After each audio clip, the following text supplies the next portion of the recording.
నమస్కారం, విశాఖ వాజీ న్యూస్కి స్వాగతం. నేను దుర్గా ప్రసాద్. ముందుగా ఈనాటి ముఖ్యాంశాలు. అభివృద్ధి పరుగులు పెట్టాలి, మహానగరం ఖ్యాతి మరింత పెరగాలి. విశాఖపట్నం డిఆర్సీ సమావేశంలో మంత్రి డోలశ్రీ బాల వీరాంజనేయ స్వామి వెల్లడి.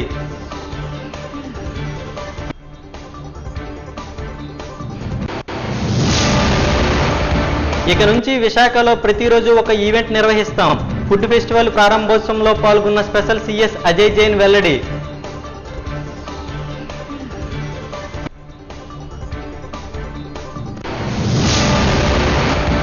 అమెరికా భారత్పై అధిక స్థాయిలో సుంకాలు విధిస్తున్నా నోరు మెదపకపోవడం శోచనీయం. చైనా తీరుగా తగిన గుణపాఠం నేర్పాలని డిమాండ్ చేసిన వామపక్ష నేతలు.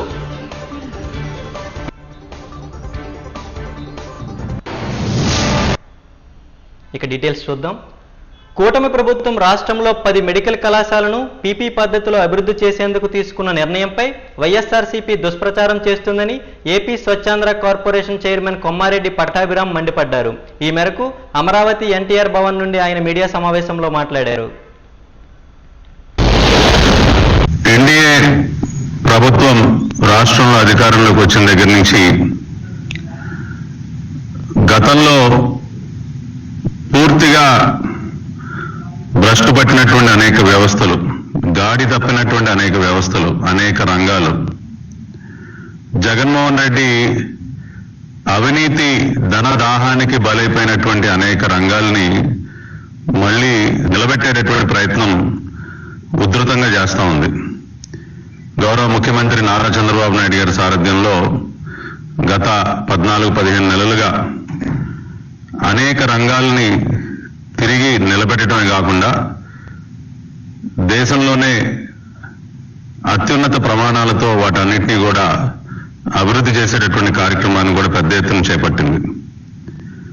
మరి వాటిలో ప్రధానమైనది ఆరోగ్య రంగం. హెల్త్ సెక్టర్ మనందరికీ తెలుసు, 2019-24 మధ్య ఎక్కువగా దెబ్బతిన్నటువంటి వ్యవస్థ ఏదైనా ఉంటే రాష్ట్రంలో అది ఆరోగ్య వ్యవస్థ, హెల్త్ సెక్టర్. దాని యొక్క పర్యవసానాలు మనం ప్రత్యక్షంగా కోవిడ్ సమయంలో మనందరం కూడా చూసాం. కొన్ని వేల మంది ప్రాణాలు కూడా అకారణంగా కోల్పోయారు. దెబ్బతిన్నటువంటి ఆరోగ్య వ్యవస్థ, గాడి తప్పినటువంటి ఆరోగ్య వ్యవస్థ వల్ల జగన్మోహన్ రెడ్డి ప్రభుత్వ హయాంలో మరి ఆ రంగానికి చెందినటువంటి నిధులను కూడా పెద్ద ఎత్తున దారి మళ్లించి మరి మింగేసే కార్యక్రమం, జగన్ రెడ్డి తన ధనదాహాన్ని తీర్చుకునేటువంటి కార్యక్రమాన్ని చేపట్టడం వల్ల అనేక రకాలుగా రాష్ట్రం నష్టపోయింది, రాష్ట్ర ప్రజలు నష్టపోయారు, కొన్ని వేల మంది ప్రాణాలు కోల్పోయారు. దాని యొక్క పర్యవసానాలు మనం కోవిడ్ సమయంలో ప్రత్యక్షంగా చూసాం. చంద్రబాబు నాయుడు గారు సారథ్యంలో ఇండియా ప్రభుత్వం అధికారంలోకి వచ్చిన తర్వాత మరి వాటన్నిటినీ కూడా రాష్ట్రంలో ఉన్నటువంటి ప్రభుత్వ ఆసుపత్రుల్ని మెరుగుపరుస్తూ అక్కడ ఉన్నటువంటి ఇన్ఫ్రాస్ట్రక్చర్ మెరుగుపరచడమే కాకుండా మరి మెడికల్ ఎడ్యుకేషన్ సంబంధించి కూడా మెడికల్ కాలేజెస్, గతంలో మనందరికీ తెలుసు చంద్రబాబు నాయుడు గారు 14 సంవత్సరాలు ముఖ్యమంత్రిగా ఉన్నటువంటి కాలంలో, అది 95-2004 మధ్య కానివ్వండి, 2014-2019 మధ్య కానివ్వండి, దాదాపు రాష్ట్రానికి ఆయన 22 మెడికల్ కాలేజీలు తీసుకొచ్చారు. రాష్ట్రంలో 22 మెడికల్ కళాశాలల ఏర్పాటు వెనుక చంద్రబాబు నాయుడు గారి కృషి ఉన్నది అనేది మనం కాదనలేనటువంటి వాస్తవం. ఆరోగ్య రంగాన్ని పేదలకు చేరువ చేసే దిశగా గత వైఎస్ఆర్సీపీ ప్రభుత్వం కృషి చేస్తే ప్రస్తుత కూటమి ప్రభుత్వం ఆ నిర్ణయాన్ని పూర్తి స్థాయిలో ధ్వంసం చేసే విధంగా ప్రైవేటీకరణ అంశాన్ని తెరపైకి తీసుకువచ్చిందని మాజీ మంత్రి పిఏసీ మెంబర్ విడుదల రజనీ మండిపడ్డారు. ఈ మేరకు ఆమె మీడియా సమావేశంలో మాట్లాడారు. ఇంత గొప్ప కార్యక్రమాన్ని ఆల్రెడీ జగనన్న ప్రభుత్వంలో మనం ఒక 5 మెడికల్ కాలేజ్ స్టార్ట్ చేసుకున్నాము. ఇంకొక 5 మెడికల్ కాలేజెస్ స్టార్ట్ చేసేందుకు అన్ని విధాలలో కూడా మాక్సిమం ఎఫర్ట్స్ మనం పెట్టి రిక్రూట్మెంట్ కంప్లీట్ చేసి ఇంకా ఒక కొంత complete work pending works complete చేస్తే అవి అందుబాటులోకి తీసుకొచ్చే దశ దాకా కూడా మనం పూర్తి చేశాం. ఇంకా ఒక 7 మనం ఈ సంవత్సరం ప్రారంభించేలా కూడా యాక్షన్ ప్లాన్ చేసుకున్నాం. మరి ఈ రోజున అన్నిటినీ కూడా చంపేస్తూ చంద్రబాబు నాయుడు గారు తీసుకున్నటువంటి నిర్ణయాన్ని వైఎస్ఆర్ కాంగ్రెస్ పార్టీ వ్యతిరేకిస్తుంది. ప్రజల తరఫున వైఎస్ఆర్ కాంగ్రెస్ పార్టీ మరి ఈరోజు ఈ ప్రభుత్వాన్ని ప్రశ్నిస్తుంది. ఉదాహరణకి మనం చూసినట్టయితే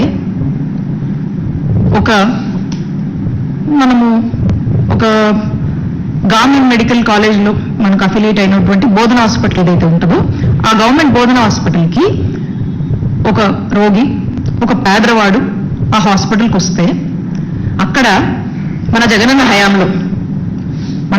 హయాంలో చూస్తే అక్కడ ఆ రోగికి వచ్చినటువంటి ఆ పేదవాడికి ఓపీ ఫ్రీ, ఆ తర్వాత డాక్టర్ కన్సల్టేషన్ ఉంటుంది, అది ఫ్రీ. ఆ డాక్టర్ కన్సల్టేషన్ తర్వాత ఆ రోగికి ఏదైనా మందులు రాస్తే ఆ మందులు ఫ్రీ. లేదు ఏదన్నా టెస్టులు చేసుకోమని అతనికి ఉన్నటువంటి పరిస్థితి వల్ల ఓ సిటీ స్కాన్, ఓ ఎంఆర్ఓ, ఒక ఎక్స్రేయో లేదా ఏదైనా బ్లడ్ టెస్ట్లు ఏదైనా చేసుకోమంటే అది ఫ్రీ. ఆ టెస్టుల తర్వాత ఆ రిపోర్ట్ తీసుకుని మళ్ళీ రీకన్సల్టేషన్కి వెళ్తే ఆ రీకన్సల్టేషన్ ఫ్రీ. లేదు మందులు వేసుకుంటే సరిపోతుంది, లేదంటే ఏదైనా సర్జరీ చేయాలో లేదా ఆపరేషన్ చేయాలో ఏదైనా థెరపీ చేయాలో ఏదన్నా చెప్పినా ప్రతి అక్కడ ఉన్నటువంటి ఏ ట్రీట్మెంట్ ఆ డాక్టర్ సజెస్ట్ చేసినా కూడా అది ఫ్రీయే. అక్కడ ఆ పేదవాడికి ఒక్క రూపాయి కూడా తన సొంత ఖర్చు లేదు, తన మీద ఏ భారం పడట్లేదు. ప్రభుత్వంగా జగనన్న తీసుకున్నటువంటి బాధ్యత. ఈ రోజున చంద్రబాబు నాయుడు గారి నాయకత్వంలోని కూటమి ప్రభుత్వం వచ్చాక ఇవన్నీ మీరు అమ్మకానికి పెట్టి ఈ రోజున పరిస్థితి ఏంటి? ఈ రోజున ఈ విధంగా ప్రైవేటైజేషన్ పద్ధతిలో పోతే ఒక పేదవాడు, ఒక రోగి హాస్పిటల్కి వస్తే ఆ ఓపీకి డబ్బులు కట్టాలి, ఆ కన్సల్టేషన్కి డబ్బులు కట్టాలి. ఆ కన్సల్టేషన్ అయిపోయిన తర్వాత డాక్టర్ ఏదైనా మందులు చెప్తే ఆ మందులో డబ్బులు పెట్టి కొనుక్కోవాలి. లేదు ఇదే సిటీ, ఎంఆర్ఐ స్కాన్ లేదా ఎక్స్రే లేకపోతే ఇంకో ఏదన్నా బ్లడ్ టెస్ట్లు రాశారంటే వాటికి డబ్బులు ఖర్చు పెట్టుకోవాలి. ఆ తర్వాత ఆ టెస్టులు రిపోర్ట్లు వచ్చాక మళ్ళీ రీకన్సల్ట్ డాక్టర్ని అయితే ఆ మందులతో తగ్గిపోతుందని చెప్పినా లేదా సర్జరీ చేయాలన్నా, ఇంకో ఆపరేషన్ చేయాలన్నా, ఇంకో థెరపీ చేయాలన్నా, ఇంకోటి చెప్పినా వాటికి డబ్బులు ఖర్చు పెట్టాలి. ఈ భారం అంతా ఎవరి మీద పడుతుంది? ఈ భారం అంతా ఆ పేదవాడి మీద పడుతుంది. దీనివల్ల ఆ పేదవాడి పరిస్థితి ఏంటి? అప్పుల పాలైపోతాడు, దిక్కుచోచని పరిస్థితిలోకి వెళ్ళిపోతాడు. క్లీన్ సిటీ, స్మార్ట్ సిటీ అయిన విశాఖ మహానగరం అభివృద్ధిపై అధికార యంత్రాంగం ప్రధాన దృష్టి సారించాలని, ఖ్యాతి మరింత పెరిగేలా పటిష్ట చర్యలు చేపట్టాలని జిల్లా ఇన్ఛార్జ్ మంత్రి డోలశ్రీ బాల వీరాంజనేయ స్వామి పేర్కొన్నారు. భవిష్యత్ అవసరాలను దృష్టిలో పెట్టుకుని అభివృద్ధి ప్రణాళికలు సిద్ధం చేసుకోవాలని, సరైన కార్యాచరణతో ముందుకు వెళ్లాలని దిశానిర్దేశం చేశారు. సుందరీకరణ, విద్యుదీకరణ, పట్టణీకరణ మరింత పెరిగేలా చర్యలు చేపట్టాలని సూచించారు. కలెక్టరేట్ మీటింగ్ హాల్లో శనివారం జరిగిన జిల్లా సమీక్ష మండలి డిఆర్సీ సమావేశంలో పలు అంశాలపై ఆయన అధికారులకు దిశానిర్దేశం చేశారు. సమీక్షలో భాగంగా ముందుగా గత డిఆర్సీలో ప్రజాప్రతినిధులు లేవలెత్తిన అంశాలు, తీసుకున్న చర్యలపై చర్చించారు. జిల్లా అంశాలను, అజెండాను జిల్లా కలెక్టర్ ఎంఎన్ నరేంద్ర ప్రసాద్ వివరించారు. ఒక్కో విభాగం పరిధిలో చేపట్టిన పనులు, తీసుకున్న చర్యల గురించి ఆయా శాఖల అధికారుల వివరాలను వెల్లడించారు. విశాఖపట్నం జిల్లా డిఆర్సీ మీటింగ్ జరగడం జరిగింది. దీనిలో గత సమావేశంలో జరిగినటువంటి సమస్యల మీద తీసుకున్న చర్యల గురించి కూడా చర్చ జరిగింది. ఆ రోజు రేజ్ చేసినటువంటి ఇష్యూస్లో చాలా వరకు పరిష్కారం కాబడినాయి. వీటి పట్ల సభ్యులందరూ కూడా సంతృప్తి వ్యక్తపరిచారు. ప్రధానంగా మంచినీళ్ళు అనేది డ్రింకింగ్ వాటర్ సమస్య కొన్ని ప్రాంతాల్లో ఈస్ట్ కాన్స్టిట్యున్సీలో ఉన్నాయని చెప్పడం జరిగింది. మరి వాటర్ సప్లై ఉంది, ఒకసారి దాని మీద రివ్యూ చేసుకొని ప్రతి ఒక్కళ్ళ కూడా వాటర్ ఇచ్చే విధంగా చర్యలు తీసుకోమని చెప్పి డిఆర్సీ సమావేశం నిర్దేశించడం జరిగింది. దీంతోపాటు కొన్ని ప్రాంతాల్లో లైట్స్ ఇల్యూమినేషన్ పెంచాలనే దాన్ని ఆల్రెడీ సర్వే చేయడం జరిగింది. స్ట్రీట్ లైట్స్లో ఇల్యూమినేషన్ పెంచే విధంగా కూడా యాక్షన్ ప్లాన్ తీసుకుంటున్నామని చెప్పేసి చెప్పడం కూడా జరిగిందని చెప్పి తెలియజేసుకుంటూ, ఏదైతే డ్రింకింగ్ వాటర్ రిజర్వాయర్స్ని కెపాసిటీ పెంచుకోవాలి, రేపు సమ్మర్లో వాటికి అనుగుణంగా కొన్ని ట్యాంక్స్ని కూడా గుర్తించడం జరిగింది.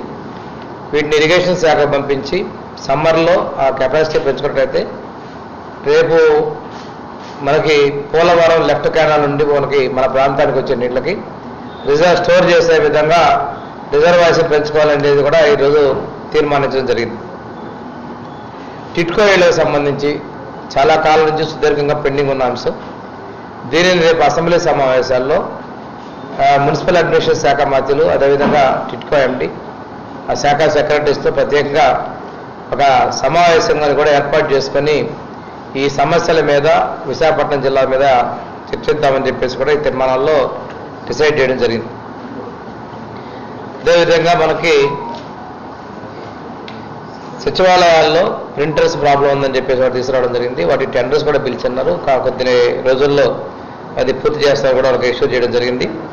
తర్వాత కొన్ని ప్రాజెక్ట్స్ అమలు చేసే దానిలో కేంద్ర ప్రభుత్వ రంగ సంస్థలైనటువంటి రైల్వేస్, నేవల్, పోర్టు, డాక్యార్డ్ ఇటువంటి వాటి కోసం ఆ సమస్యల పరిష్కారం కోసం ఆ సంస్థలో ఉన్నటువంటి అధికారులతోటి మన జిల్లా రెవెన్యూ అధికారులతోటి కమిటీని కూడా ఏర్పాటు చేసి రెగ్యులర్గా మానిటర్ చేసి ఆ సమస్యలు పరిష్కరించుకొని చేసి అభివృద్ధి పరంగా ఎక్కడ ఎటువంటి ఆటంకాలు లేకుండా ఉండే విధంగా ఒక కమిటీని ఏర్పాటు చేసుకునే విధంగా చర్యలు తీసుకోవడం కూడా జరిగింది. రాష్ట్రంలో 90% వరకు ఉన్న బహుజనులను రాజ్యాధికారానికి దూరంగా ఉంచుతున్నారని, రాజ్యాధికారమే లక్ష్యంగా కావాలని ప్రొఫెసర్ కెఎస్ చలం పిలుపునిచ్చారు. గ్రీన్ పార్క్ దారి, జ్యోతిరావు పూలే, సర్దార్ గౌతులచ్చన్న విగ్రహాల వద్ద శనివారం ప్రముఖ రచయిత కవి జూలూరి గౌరీశంకర్ రాసిన బహుజన గణమన పుస్తకాన్ని ఆవిష్కరించారు. ఈ సందర్భంగా వారు మాట్లాడుతూ విశ్వాకర్ నగరం దిగంబర సాహిత్యానికి ప్రముఖ స్థానం అన్నారు. ఈ పుస్తకం ఒక బీసీ డిక్లరేషన్ అని తెలిపారు. బీసీలను ఏబిసిడి సామాజిక వర్గాలన్నీ ఒకటిగా ఉండాలని, ఎస్సీ, ఎస్టీ, ఇతర పేద వ్యాధ్యాలతో కలిసి రాజ్యాధికారం తీసి పయనించాలని విజ్ఞప్తి చేశారు.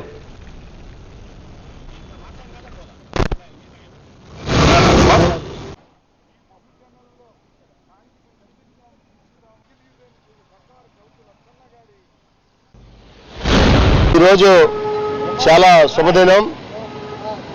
రాష్ట్ర దేశ చరిత్రలోనే ఈరోజు బీసీలకి ఒక బ్రహ్మాస్త్రం మా జూలూరి గౌరీశంకర్ గారు అందించారు. సుదీర్ఘంగా 232 పేజీలు గల ఈ పుస్తకం బీసీ వర్గానికి, అదేవిధంగా బహుజన వర్గానికి కూడా ఒక బ్రహ్మాస్త్రంలా ఉపయోగపడుతుంది.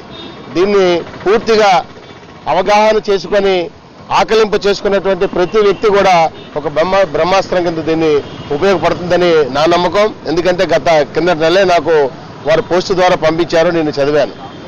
ఇదే జగదాంబ సెంటర్లో సుమారు 1970-75 ప్రాంతంలో ఇక్కడ సాహిత్య చరిత్రలోనే దిగంబరులైనటువంటి సాహిత్యవాదులు ఆనాడు ఒక రిక్షా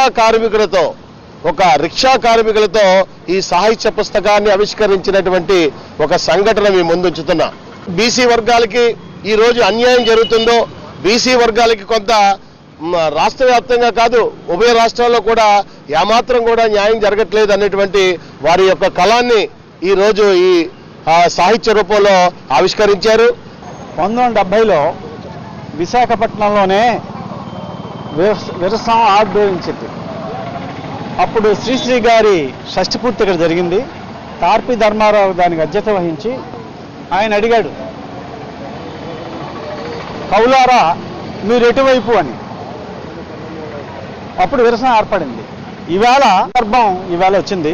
మనం ఇక్కడ ఫూలే విగ్రహం ముందు ఏర్పాటు చేసుకున్నాం. ఫూలే విగ్రహం ఏర్పాటుకు కానీ తెలుగులో ఫూలే సాహిత్యం రావడానికి కూడా రామయ్య గారు నేనే కారణమనేది స్వాత్కర్ష కాదు కానీ చెప్పడానికి సాహసిస్తున్నాను. ఎందుకంటే 89లో నేను పూణే వెళ్ళి అక్కడ ఉన్నటువంటి ఫూలే తాలూకా గులాంగిరి మరాఠీలో ఉన్న పుస్తకాన్ని తీసుకొస్తే రామయ్య గారు అనువాదం చేశారు గులాంగిరి. అలాగే నేను బిఏ స్వామి గారు చాలా విగ్రహాలు ఏర్పాటు చేయడం జరిగింది. ముఖ్యంగా హైదరాబాద్లో కూడా బిఏ స్వామి గారు నేను ఉన్నది. ఇక్కడ విశాఖపట్నంలో కూడా దాకమరిలో ఒక చాలా అందమైన విగ్రహాన్ని కూడా ఏర్పాటు చేశాం. అయితే సమస్య ఏమిటంటే రాష్ట్ర ప్రభుత్వ దేవాదాయ ధర్మాదాయ శాఖ ఆధ్వర్యంలో దేవాలయాలలో భక్తుల సౌకర్యాలకు అత్యంత ప్రాధాన్యత ఇస్తామని విశాఖ తూర్పు నియోజకవర్గం పేర్కొన్నారు. పెదవాల్తేరులో శ్రీ వెంకటేశ్వర స్వామి దేవస్థాన ధర్మకర్తల మండలి ప్రమాణ స్వీకార కార్యక్రమానికి టీడీపీ రాష్ట్ర కార్యవర్గ కార్యదర్శి చౌడే వెంకట పట్టాభిరామతో కలిసి ఆయన హాజరయ్యారు. ఈ కార్యక్రమంలో ఆయన మాట్లాడుతూ తమ కూటమి ప్రభుత్వ దేవాలయాల్లో భక్తుల సదుపాయాలు మెరుగుపరిచేందుకు కృషి చేస్తుందన్నారు. కొత్తగా నియమితులైన ధర్మకర్తల మండలి ఈ విషయాన్ని దృష్టిలో ఉంచుకుని భక్తులకు సౌకర్యాలు కల్పించడానికి అత్యధిక ప్రాధాన్యత ఇవ్వాలని కోరారు. అదేవిధంగా చైర్మన్ గోవిందరెడ్డి మాట్లాడుతూ దైవ సేవ చేయడానికి తనకు పార్టీ కల్పించిన మంచి అవకాశాన్ని చక్కగా వినియోగించుకుని ఆలయాన్ని అభివృద్ధి చేస్తామని తెలిపారు.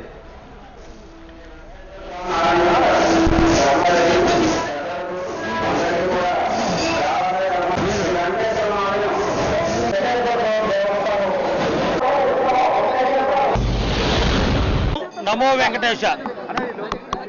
నిన్న విశాఖ తూర్పు నియోజకవర్గంలో పాండురంగ స్వామి టెంపుల్, పాండురంగపురం పాలక మండలి నూతన కార్యవర్గ సభ్యులు ప్రమాణ స్వీకారం చేపించడం జరిగింది. ఈరోజు శ్రీ వెంకటేశ్వర స్వామి దేవస్థానం లాసౌస్ బే కాలనీ పెదవాళ్ళ తీరులో నూతన పాలక మండలి ప్రమాణ స్వీకారం చేయడం జరిగింది. ఈ పాలక మండలి ఆధ్వర్యంలో శ్రీ వెంకటేశ్వర స్వామి టెంపుల్ యొక్క ఆలయ అభివృద్ధిని తూచా తప్పకుండా వెంకటేశ్వర స్వామి ఆశీస్సులతో చంద్రబాబు నాయుడు గారి నాయకత్వంలో ఈ టెంపుల్ని అభివృద్ధి చేసి గ్రామస్తులకు మరింత దర్శన భాగ్యం కలిగించే విధంగా పాలక మండలి పనిచేయాలని కోరుకుంటూ సెలవు తీసుకుంటున్నాను. నమస్కారం. సీఎం గారు ప్రకటించారు. విశాఖ నగరంలో మొట్టమొదటిసారిగా విశాఖ తూర్పు నియోజకవర్గంలో నిన్న పాండురంగ స్వామి టెంపుల్, ఈరోజు వెంకటేశ్వర స్వామి టెంపుల్, మరలా ఇంకా కనకమ్మ టెంపుల్ ఉంది, జగన్నాథ స్వామి టెంపుల్ ఉంది. ఆ రెండు కూడా వచ్చేసినాయి ఆల్రెడీ. 2-3 రోజుల్లో అవి కూడా ప్రమాణ స్వీకారాలు అవుతాయి. ఇంకా పోలమామ టెంపుల్ కూడా రావాలా అమ్మవారిది, ఆ టెంపుల్ కూడా త్వరలో వచ్చేస్తుంది. అవి కూడా అన్ని ప్రమాణ స్వీకారం చేస్తాం, తప్పకుండా అన్ని చేంజ్ చేస్తాం. మరి చంద్రబాబు నాయుడు గారి ఆధ్వర్యంలో ఈ ధర్మకర్తల మండళ్ళు ప్రతి దేవాలయానికి కూడా వేయడం జరిగింది. నిన్ననే పాండురంగ స్వామి ఆలయానికి నిన్న ప్రమాణ స్వీకారం జరిగింది. మరి ఈరోజు ఇక్కడ వెంకటేశ్వర స్వామి ఆలయం సభ్యులతో ప్రమాణ స్వీకారం. మరి కమిటీ సభ్యులు అలాగే చైర్మన్ గోవిందరెడ్డి గారి ఆధ్వర్యంలో ఈ ఆలయం సర్వతోముఖాభివృద్ధి చెందాలని ఆశిస్తూ, లాస్ట్ టైం కూడా మీకు తెలుసు, మనందరికీ తెలిసిన విషయమే, మన గత తెలుగుదేశం పార్టీ ప్రభుత్వంలో ఇక్కడ గోపి ఆధ్వర్యంలో, ఈ చిల్లా గోపి అనే చైర్మన్ ఆధ్వర్యంలో ఈ దేవాలయం, ఈ వెంకటేశ్వర స్వామి దేవాలయం చాలా అభివృద్ధి చెందింది. నెక్స్ట్ మా అన్నగారు అయిన ఎమ్మెల్యే గారి ఆధ్వర్యంలో, నెక్స్ట్ మా పట్టాభి గారి ఆధ్వర్యంలో, మా అన్నగారు అయినటువంటి పట్టాభి గారు వాళ్ళ ఆశీస్సులతో నాకు ఈ చైర్మన్ పదవి ఇచ్చారండి. ఈ పదవికి కంపల్సరీగా అందరి ఆశీస్సులతోనే, నెక్స్ట్ అందరి సహకారంతోనే అభివృద్ధి చేసే కార్యక్రమాలకి ముందుకెళ్తామని కోరుకుంటాను సార్. సెలవుని. శ్రీ వెంకటేశ్వర స్వామి దేవస్థానం పాలక మండలి ప్రమాణ స్వీకార మహోత్సవ కార్యక్రమం రంగరంగ వైభవంగా జరిగింది. ఏదైతే రాష్ట్ర ముఖ్యమంత్రి వర్యులు నారా చంద్రబాబు నాయుడు గారు ఈ రాష్ట్రంలో దేవాలయాలన్నీ కూడా మరి నోటిఫికేషన్ ఇవ్వడం, ప్రమాణ స్వీకార మహోత్సవం రంగరంగ వైభవంగా జరుగుతున్నటువంటి ఈ తరుణంలో ముందుగా పాండురంగ స్వామి టెంపుల్ అయింది, రెండోది శ్రీ వెంకటేశ్వర స్వామి టెంపుల్ పెద్దల చేతుల మీదుగా జరిగింది. ఏదైతే పాలక మండలి సభ్యులు మరి చైర్మన్ గా బైరెడ్డి గోవిందరెడ్డి గారిని ఎన్నుకోవడం, మరి అలాగే ట్రస్ట్ బోర్డు సభ్యులు ఎవరైతే ఉన్నారో దేవాలయ ఆస్తుల పరిరక్షణకు హిందూ ధర్మానికి కట్టుబడి ఉంటూ ఆ ఆస్తులు పరిరక్షిస్తూ మరి భక్తుల మనోభావాలు దెబ్బతీయకుండా ఈ దేవస్థానాన్ని అన్ని రంగాల్లో కూడా ముందుకు తీసుకెళ్లి ప్రధానంగా కళ్యాణ మండపం నిర్మాణానికి, పెద్ద కళ్యాణ మండపం నిర్మాణానికి వీరందరూ కూడా మరి సహకారాలు అందించి పర్యాటక రంగంలో ఓపెన్ పాలసీల ద్వారా మరింత అభివృద్ధి జరుగుతుందని, అధిక రెవెన్యూ వస్తుందని విశాఖపట్నం ఎంపీ శ్రీభరత్ పేర్కొన్నారు.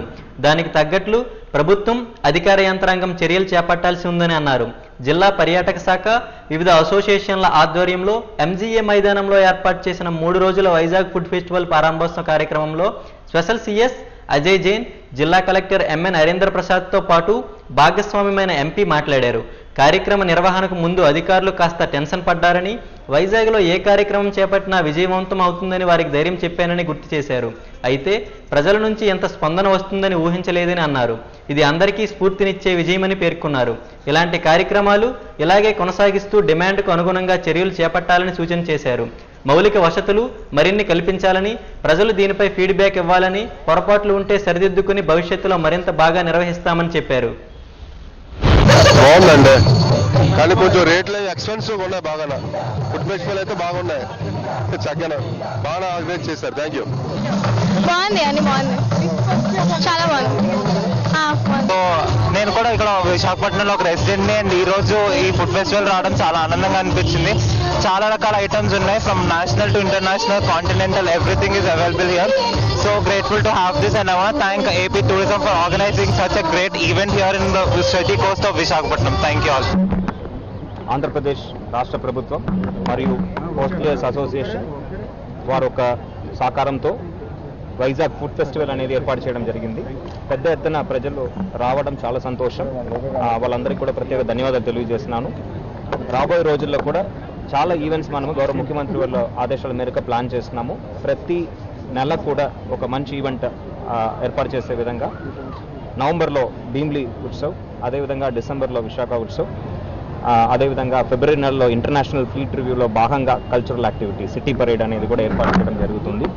సో ఈ యాక్టివిటీస్ ద్వారా ఎకనామిక్ గ్రోత్ అనేది లోకల్ ప్రజలకు వచ్చే విధంగా ఈ యాక్టివిటీస్ అన్నీ కూడా ఉండబోతున్నాయి. అంతేకాకుండా it will be kind of recreation activity and to develop that ecosystem for bringing investments to the city. ఇప్పుడు కొత్త ఐటీ కంపెనీస్ రాబోతున్నాయి. ఆల్రెడీ TCS, CTS లాంటి కంపెనీస్ దాదాపు 10 నుంచి 20 వేల సంఖ్యలో జాబ్స్ ప్రామిస్ చేయడం జరిగింది. రాబోయే సంవత్సరంలో 2 సంవత్సరంలో ఈ జాబ్స్ అన్నీ కూడా క్రియేట్ అవ్వాల్సిన ఉన్నాయి. అప్పుడు వాళ్ళందరికీ కూడా ఒక మంచి ఎకోసిస్టమ్ ఉండే విధంగా ఇవన్నీ కూడా డెవలప్ చేస్తున్నాము. ఇంతే కాకుండా టూరిజం డెస్టినేషన్స్, ఉదాహరణకి ఋషికొండ కావచ్చు, కైలాసగిరి కావచ్చు, గౌరవ ముఖ్యమంత్రి వాళ్ళ ఆదేశాల మేరకు ఒక కాంప్రిహెన్సివ్గా డెవలప్మెంట్ తీసుకురాస్తున్నాము. కైలాసగిరిలో గ్లాస్ బ్రిడ్జ్, అదేవిధంగా ఆర్కే బీచ్లో UH-3H హెలికాప్టర్ మ్యూజియం EMRD ఆధ్వర్యంలో, అండ్ టూరిజం డిపార్ట్మెంట్ ద్వారా అదనంగా కొత్త హోటల్స్, ఇప్పుడు కొత్తగా ప్రారంభమైన మన యాత్రి నివాస్తో సగా ఈ హోటల్స్ అన్నీ కూడా నగరానికి ఇంకా మెరుగైన సేవలు అందించే విధంగా తీసుకువస్తున్నాము. విపరీతమైన స్పందన, అసలు బయట రోడ్ అంతా బ్లాక్ అయిపోయింది. ఎందుకు అని మేము ఆలోచిస్తుంటే ఈ యొక్క ఫెస్టివల్ వల్ల ఎంత బ్లాక్ అయిపోయింది అంటే, విశాఖపట్నంలో ఉన్న వాసులు, ఈ చుట్టుపక్కల ప్రాంతాల్లో ఉన్న వాళ్ళు కొత్త అనుభవాల కోసం ఎదురు చూస్తున్నారు. ఇదొక మంచి మెసేజ్ ప్రభుత్వానికి, ప్రత్యేకంగా టూరిజం డిపార్ట్మెంట్కి. మీరు ఇచ్చిన ఈ ప్రోత్సాహం వల్ల ఇంకా మరిన్ని ఈవెంట్స్ పెట్టాలనే ఆలోచనతో గవర్నమెంట్ ఇవాళ ఆలోచిస్తుంది. అండ్ ఇవాళ ఫెస్టివల్స్ అనేది 1 రోజు, 2 రోజులు, 3 రోజులు వచ్చి వెళ్తాయి. అది ఒక యాన్యువల్ ప్రోగ్రాము లేకపోతే బయాన్యువల్ ప్రోగ్రాంలా చేయడం అనేది ఒకవైపు అయితే, శాశ్వతంగా ఇక్కడ టూరిజం ఫెసిలిటీస్ డెవలప్ చేయడము, ఇక్కడి నుంచి ఇంకెక్కువ క్రూజులు ఒరిజినేట్ అయ్యి ఇక్కడ ఎండ్ అయ్యి ఇక్కడ క్రూజ్ ఎక్కి ఇంకో ప్రాంతం చూడటమే కాదు, క్రూజ్ ఇక్కడ ముగించి విశాఖపట్నంలో ఇక్కడ ప్రాంతం అంతా చూడాలనే ఉద్దేశంతో కూడా చేయాలనే ఆలోచనతో మేము ఇక్కడ పనిచేస్తున్నాము. సో దీనికి ఏంటంటే పెద్ద ఎత్తున అన్ని రకాల హోటల్ రూమ్స్, అంటే ఒక అఫోర్డబుల్ హోటల్ నుంచి హై అండ్ 5 స్టార్ హోటల్ దాకా తినడానికి కూడా ప్రత్యేకంగా మనం ఇప్పుడు సముద్రం ఒడ్డున ఉన్నాం కాబట్టి సీ ఫుడ్, అలాగైతే గోవాలో చాలామంది వెళ్ళి సీ ఫుడ్ ఆప్షన్స్ కోసం ఎదురు చూస్తారో అది కూడా ఇక్కడ అన్ని విధాలుగా మనం డెవలప్ చేయాలని ఒక ఆలోచనతో పనిచేస్తున్నాము. So we're very happy. అండ్ ఇప్పుడు ఇక్కడ వచ్చిన ఈ బోట్ డైనింగ్ కూడా ఒకసారి వెళ్ళి చూడడానికి నేను ఎదురు చూస్తున్నాను. సో ప్రభుత్వం ఏంటి అంటే అన్ని రకాలుగా దృష్టి పెట్టి పాలసీ పరంగా, పెట్టుబడి పరంగా ఏం చేస్తే ఇంకా మరింత అభివృద్ధి చెందుతుంది. ప్రభుత్వంలో ఉన్న ప్రాబ్లం ఏంటి అంటే ఫెసిలిటీస్ బాగా డెవలప్ చేస్తాము, కానీ దాన్ని మెయింటైన్ చేసేటప్పుడు కొన్నిసార్లు సమస్య వస్తుంది. కాబట్టి ఇవాళ టూరిజం ప్రాపర్టీస్ కూడా చాలా వరకు పబ్లిక్ ప్రైవేట్ పార్ట్నర్షిప్లో బ్రాండెడ్ హోటల్స్ దేశవ్యాప్తంగా ఉన్న వాళ్ళకి ఒక పిలుపిచ్చి మా దగ్గర ఉన్న మంచి టూరిజం ప్రాపర్టీస్ని మీరు తీసుకుని డెవలప్ చేసి దాంట్లో రెస్టారెంటు, రూమ్స్, కొన్ని దగ్గరలో బార్లు ఉంటే బార్లు బాగా నడపాలనే ఉద్దేశంతో చేస్తున్నాము. అంతేకాకుండా అన్ని రకాల కన్వెన్షన్స్ ఇక్కడ జరగాలనేది, కాన్ఫరెన్సెస్ జరగాలనేది మా ఆలోచన. స్వర్గీయ SVS ప్రసాద్ సత్యప్రసాద్గా విశాఖ వాసులకు, న్యాయవాదులకు సుపరిచితులని AP high court judge Raghunandan Rao, judge రౌరి Cheemalapati తదితరులు తెలిపారు. విశాఖ బార్ అసోసియేషన్ ఆధ్వర్యంలో స్వర్గీయ న్యాయవాది SVS ప్రసాదరావు చిత్రపట ఆవిష్కరణ కార్యక్రమాన్ని నిర్వహించారు. ఈ కార్యక్రమానికి ముఖ్య అతిథులుగా హాజరైన ప్రముఖ న్యాయమూర్తులు న్యాయ వ్యవస్థతో వారికి ఉన్న అనుభవాలను గుర్తు చేసుకున్నారు. న్యాయవాదిగా SVS ప్రసాద్ చేసిన సేవలను కొనియాడారు.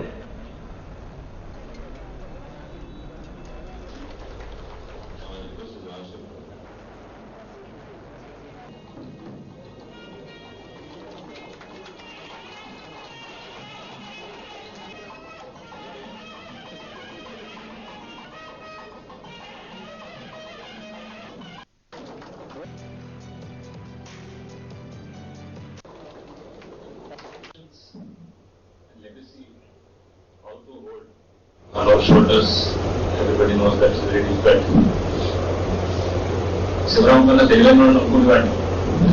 నాకు తర్వాత తెలిసింది ఆయన విషయంలో థాట్ సికేఆర్ఎస్ ఎమ్మెల్యే అయ్యాడు, వరంగల్ ఆఫీసు అంటే అప్పుడే ఊహించారు వరంగల్ రెడ్డి అవుతారు, తర్వాత వరంగల్ అయిపోతారు, మనమే దాన్ని ఆఫీస్ రన్ చేయొచ్చు అని ఎంగేజ్ లో మంచి ప్లేస్ కొట్టాడు. సరే ఈయన చేస్తారు ఆఫీసు చూద్దాం, మనం తెలియని వాళ్ళు అనుకుంటున్నాం కదా అనుకున్నాం, కానీ is doing very well as said by sir Swamiyar garu. But I advise sincerely mister Sivaram, don't take this to the head. I know Padmanabhan Garu office, I know Padmanabhan Garu for a long time, closely. I know smiling face, very big to Naina, Sarvaga ఉంటారు right work వచ్చారు కల్లా. So the legacy of Padmanabhan carried by Gunaranjan with utmost discipline and principles. He carried it very well. Now that has been shifted on Sivaram and his colleagues, their associates. It will follow legacy, but Padmanabhan Garu office legacy, maintain చేయడం that's not easy according to me. So Sivaram should be very cautious and lead his life and lead much more lives. We are here basically to honor him and to keep his memory alive by unveiling this portrait. It is said that we are all afraid of death because we are afraid of non-existence and we are afraid of being forgotten. When a portrait of this nature is unveiled in a association of this caliber, it is where his memory will live on. Much after all of us are gone, and for that I congratulate and give my appreciation to Sivaram and his family members as well as the family members of Mr. Prasad Rao for undertaking this task, because this is one way that children can repay their parents by keeping their memory alive. I commend the members of the family of Mr. Prasad Rao for taking up this task. I also would like to place on record my personal appreciation that all these recognitions have been. America అధ్యక్షుడు Trump భారత ప్రయోజనాలని సార్వభౌమత్వాన్ని దెబ్బతీస్తున్నా కేంద్రంలోని మోడీ సర్కార్ నోరు మెదపకపోవడం దారుణమని వామపక్షాల నేతలు మండిపడ్డారు.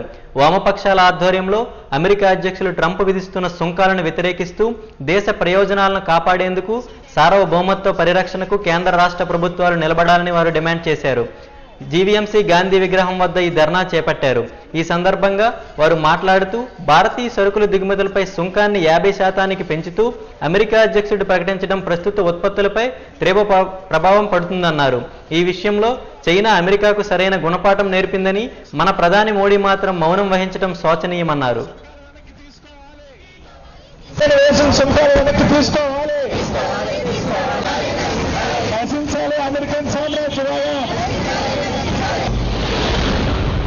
America వేస్తున్న 50% సుంకాలు ఏవైతే ఉన్నాయో ఆ సుంకాలని రద్దు చేయాలని వామపక్ష పార్టీలుగా ఈరోజు నిరసన కార్యక్రమం పెట్టాం.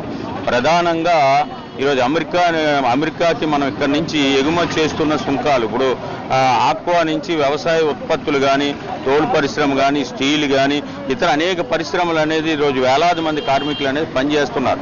ఈరోజు ఏదైతే అమెరికా 25 నుంచి 50% సుంకాలు అనేది పెంచిందో, ఈ పెంచడం వల్ల అందులో పరిశ్రమలో పనిచేస్తున్న కార్మికులంతా కూడా రోడ్డు మీద నెట్టబడతారు, పరిశ్రమలంతా మూతపడతాయి. ఈ పెంచడం వల్ల 2.60 లక్షల కోట్ల రూపాయలు అనేది ఇది ఆర్థికంగా మన భారతదేశం మీద భారం పడుతుంది. ఓ పక్క చైనాని కూడా ఇదే పందాలో మేము పెంచుతామంటే ఆ చైనా ధీటుగా సమాధానం చెప్పింది. నువ్వు సుంకాలు ఏదైతే మాకు మీరు ఎగుమతి చేస్తున్నారో, దిగుమతి చేస్తున్నారో, మేము ఎగుమతి చేసిన దాని మీద కూడా పెంచుతామనగానే అక్కడ నోరు మూసుకొని ఉండే పరిస్థితి అనేది ఉంది.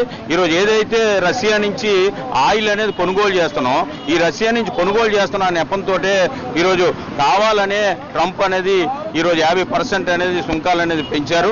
రెండోది నరేంద్ర మోడీ అనేది ఎన్నికలు అయినప్పుడు 2 సార్లు అమెరికా వెళ్ళి ఆయనకి ఏదో సపోర్ట్ చేసాం, మనం ఏం చెప్తే అది మరి అమెరికా అధ్యక్షుడు అనేది చెప్పిన పెద్ద మనిషి ఈరోజు ఆ సుంకాలు 50% పెంచిన తర్వాత దాని మీద మాటైనా మాట్లాడకుండా మౌనం వహించే పద్ధతుల్లోనే ఈరోజు మన నరేంద్ర మోడీ ఉన్నాడు.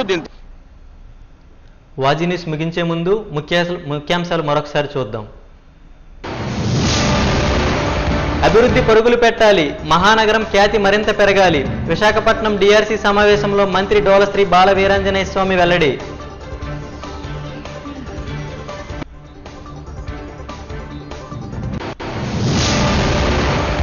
ఇక నుంచి విశాఖలో ప్రతిరోజు ఒక ఈవెంట్ నిర్వహిస్తాం.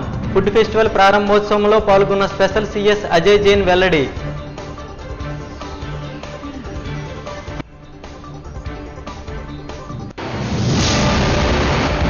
అమెరికా భారత్పై అధిక స్థాయిలో సుంకాలు విధిస్తున్నా నోరు మెదపకపోవడం శోచనీయం. చైనా తీరుగా తగిన గుణపాఠం నేర్పాలని డిమాండ్ చేసిన వామపక్ష నేతలు.